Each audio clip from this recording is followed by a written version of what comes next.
시청자 여러분 안녕하십니까? 효널TV 채널지기 효널입니다. 예. 자, 갈빈지 오데겔의 도르트 신조 해설, 하나님의 선택과 유기에 관한 첫 번째 교리, 이제 결론의 시간이자 마지막 시간이 되겠습니다.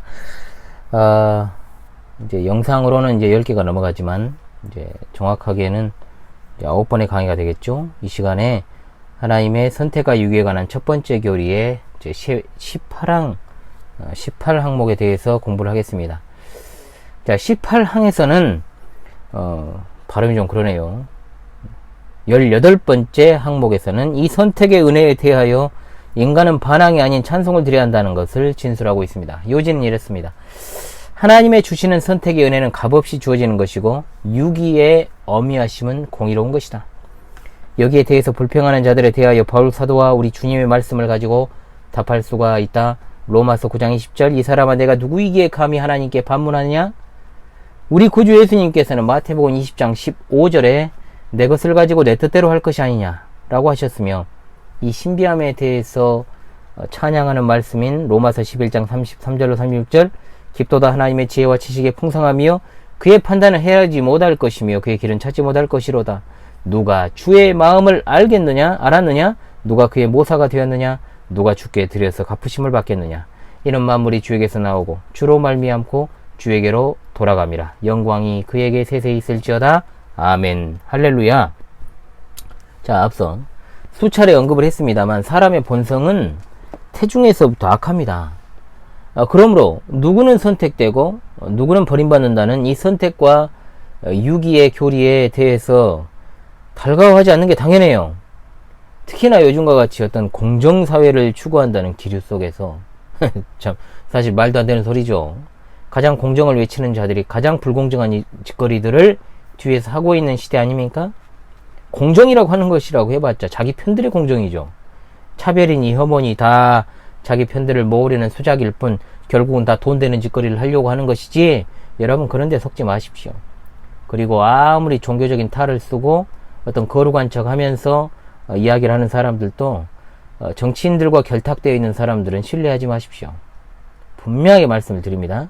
자, 어찌되었든 공정이란 말이 나와서요.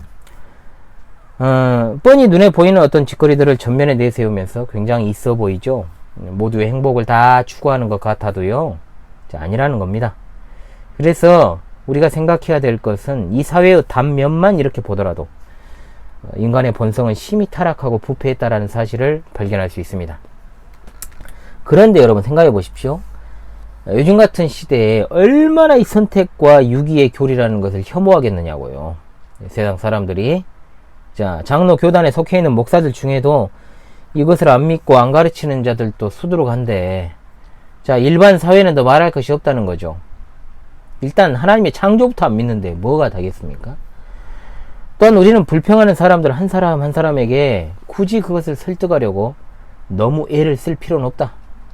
자, 우리는 하나님의 주권이면 됩니다. 하나님의 주권에 입각한 이 말씀, 이 사람아 내가 누구에게 감히 하나님께 반문하느냐, 이것입니다. 지음을 받은 물건이 지은 자에게 어찌 나를 이렇게 만들었느냐 말하겠느냐. 토기장이가 진흙 한 덩이로 하나는 귀 쓸 그릇을, 하나는 천이 쓸 그릇을 만들 권한이 없느냐. 그런데 이 시대의 인권 충들은, 전 충이라고 합니다. 인권 충들은, 왜냐, 이 시대가 말하는 인권은 진짜로 인권이 아니거든요. 그냥 자기들 편의 인권인 것이지. 이 인권 충들은 말합니다. 분명히 그럴 거예요. 야, 사람이 진흙보다 못하냐? 사람이 진흙이냐? 이렇게 달려든다는 거예요.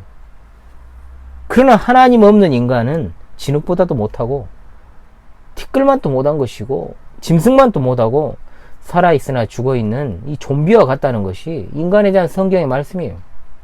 분명히 해둬야 됩니다. 토기장이에게 진흙이 불평하거나 반박할 수 없다는 것이죠. 거듭나지 않은 타락하고 부패한 이성으로 이것을 은혜롭게 이해한다는 것은 불가능하죠. 좀 마시고 하겠습니다. 인간의 자유의지의 어떤 완전함을 강조하는 시대에 이 교회 밖의 사람들이라고 하는 것은 참 더더욱 이 선택과 유기를 인정하지 않을 것이고, 또 심지어 바르지 않은 신학과 신앙을 배운 교회 안에 있는 목사나 어떤 신자들조차도 사랑을 운운하면서 사랑이신 하나님이 어떻게 누구는 선택하고 누구는 버릴 수 있느냐 이렇게 하면서 내가 인정 못하겠다 이렇게 말할 것입니다.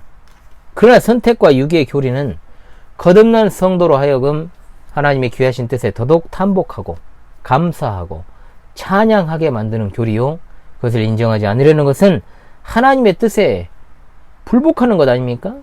그러므로 하나님의 애정, 즉 선택과 유기의 교리는 진리의 시금석이요, 또한 이것은 중생의 시금석이 될 수 있다는 겁니다. 자, 그러므로 이 진리를 인정하지 않는 자는 그냥 나가라는 거예요.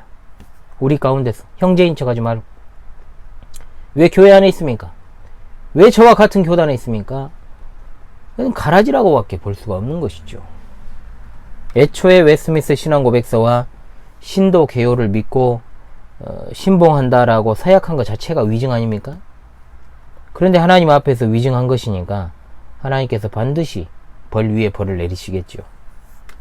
자, 하나님의 선택과 유기, 즉 하나님의 애정에 관한 칼빈주의 5대 교리, 도르트 신조 첫 번째 교리에 대한 강의를 이것으로 이제 총 18항목에 입각한 이 강의를 이것으로 마무리하겠습니다. 여러분 이제 도르트 신조 두 번째 교리 시간으로 여러분들을 또 새로운 마음으로 찾아오도록 하겠습니다. 지금까지 공부했던 첫 번째 교리 하나님의 선택과 유기에 관한 작정을 여러분 열심히 복습하시고 공부하십시오. 그리고 두 번째 교리에서 또 열심히 한번 우리 함께 달려봅시다.